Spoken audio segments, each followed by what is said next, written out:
हाय हाय हाय, सुबह सुबह मूड और जुबान का स्वाद दोनों खराब कर लिए। अरे बहू, मैके में कभी अंडा भी उबाला है तुमने? दाल चावल कुछ भी ठीक से बनाना नहीं आता तुम्हें? Mummy ji, I am sorry, लेकिन मुझे खाने में चाइनीज फास्ट फूड बनाना आता है। ये dal chawal rajma not my type. Burger pizza chowmein खाना है तो बोलिए, अभी बना दूंगी हेल्दी फूड, वो भी बहुत अच्छा, बाहर की तरह अनहेल्दी नहीं। कितना बोलती है, चुप कर जा। तू खाने में ना जहर ही मिला दे, क्योंकि फीका और बेस्वादा खाने से बेहतर बंदा जहर खा ले। मम्मी जी, आप ऐसे क्यों बोल रही हैं? क्या मैं इतना बुरा खाना बनाती हूँ? अगर ऐसे है तो बुला लो किसी काम वाले को।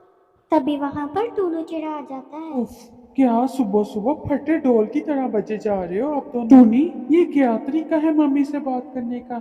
वो आपकी सहेली नहीं, सास है। आप हमेशा मुझे ही कहते हैं, माँ जी को भी तो बोला करें। बस बेटा, मैंने सोच लिया है, मैं एक अलग रसोई बनाऊंगी जहाँ पर मैं अपनी मर्जी के खाने बना सकूं। मम्मी जी, एक घर है हमारा, हम बस 3 पंक्ति रहते हैं, उसमें भी दो दो रसोई। रहने दो दोनों जी, ये ठीक ही कह रही हैं। कम से कम मैं अपनी मर्जी के चाइनीज फास्ट फूड तो खा सकूंगी और आपकी सेहत का भी ख्याल रखूंगी। वैसे भी आपकी माँ को मेरे हाथ का और मुझे उनके हाथ का खाना पसंद नहीं है। टूनू चिड़ा परेशान हो जाता है। अब दोनों सास बहू अपनी अपनी रसोई बना लेती है। अलग गैस, अलग बर्तन, अलग राशन, सब कुछ अलग अलग बनता है। इस रसोई के अलग अलग होने से मेरी जेब कितनी खाली हो रही है, इस बात की तो किसी को फिक्र ही नहीं है। टूनू चिड़िया और रानू चिड़िया दोनों अपना अलग अलग खाना बनाती हैं। रानू चिड़िया अपना देसी खाना बनाती है और टूनी चिड़िया अपना फास्ट फूड बनाती है। अब इस सब पे टूनू चिड़ा बेचारा फंस जाता है। टूनू, देखे मैंने आपके लिए नूडल्स बनाई है। टूनू बेटा, इसके हाथ का खाना खाएगा तो तेरा तो मैदा ही गया। ये ले, मैंने तेरे मनपसंद छोले भटूरे बनाए हैं, ये खा। नहीं टूनू जी, वही खाएंगे जो मैंने बनाया है। आपका ये अनहेल्दी खाना नहीं खाएगा मेरा पति, वो मेरी ही बात मानेगा। ओह, पहले वो मेरा बेटा है, वो बचपन से मेरे हाथ का बना हुआ खाना खा रहा है। ज्यादा टक की ना तो खींच के लगाऊंगी। क्या कहा आपने? आप कुछ भी कहती रहे, आपको सारी बात कहने का लाइसेंस मिला है क्या? अब ऐसे ही घर का माहौल बहुत गर्म हो जाता है और दोनों सास बहू में चिक चिक शुरू हो जाती है। बस चुप कर जाए। अरे क्या जंगली बिल्लियों की तरह लड़ रही हैं आप दोनों। मैं आप दोनों का किसी का खाना नहीं खाऊंगा, मैं जाऊंगा होटल में खाना खाने, आप दोनों ही खाओ अपना अपना खाना। टूनू चिड़ा नाराज होकर वहां से चला जाता है। अब तेरी वजह से मेरा बेटा बाहर का गंदा खाना खाएगा। बहुत दिन बुरा दिन था जब तू इस घर में आई थी। रसोई का बंटवारा करने का शौक आपको था, मुझे नहीं। भूल गई क्या? टोनी चिड़िया और रानू चिड़िया का झगड़ा रोज का ही हो गया था। दोनों अपना अलग अलग खाना बनाती और अलग रसोई होने के बावजूद भी झगड़ा करती। ऐसे ही सिलसिला चलता रहा, लेकिन एक अजीब सी बात थी। रानू चिड़िया रात के 2 बजे टोनी चिड़िया की रसोई में जाती। आज उसने पिज्जा बनाया था। खुशबू तो बहुत अच्छी थी, पर रखा कहाँ है? रानू चिड़िया फ्रिज खोलती है और उसमें से टूनी चिड़िया के हाथ का बना हुआ पनीर पिज्जा निकाल लेती है और रसोई में बैठकर खाने लगती है।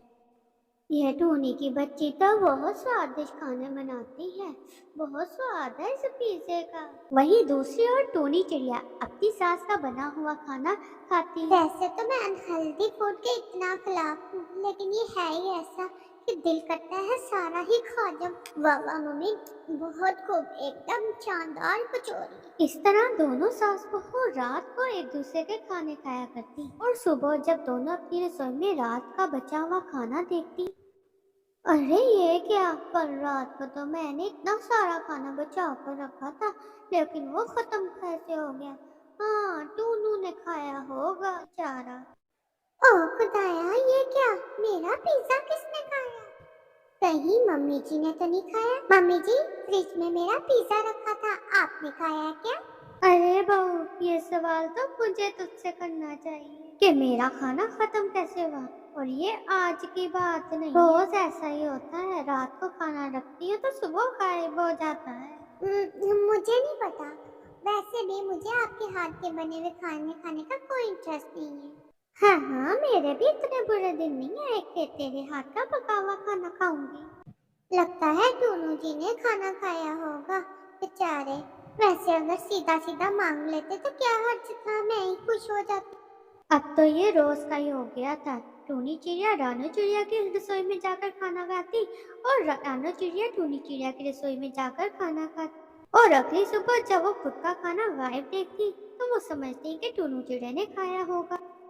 उधर टूनू चिड़िया होटल से खाना खा खाकर तंग आ गया था। कुछ दिनों बाद टूनू चिड़िया की नौकरी छूट जाती है। अब वो घर पर ही रहने लगता है। इतनी जगहों पर इंटरव्यू दे दिया लेकिन कोई भी नौकरी नहीं मिल रही। क्या करूं, घर के खर्चे ही इतने हैं। फिर एक रात टूनू चिड़िया जब पानी पीने के लिए उठता है, तभी वो रानू चिड़िया को टूनी चिड़िया की रसोई में खाते हुए और टूनी चिड़िया को रानू चिड़िया की रसोई में खाते हुए देख लेता है और वो लाइट्स ऑन कर देता है। उनकी चोरी पकड़ी जाती है। वाह तालियां, बहुत बढ़िया। इससे आप दोनों का नहीं मेरा नुकसान हुआ है। आप दोनों ने जो हरकतें की हैं, सारा दिन एक दूसरे से इतना लड़ती झगड़ती हो और रात को चुपके चुपके एक दूसरे के खाने के स्वाद लेती हो। आप दोनों को इतना भी एहसास नहीं हुआ। आप दोनों की वजह से मेरी नौकरी चली गई।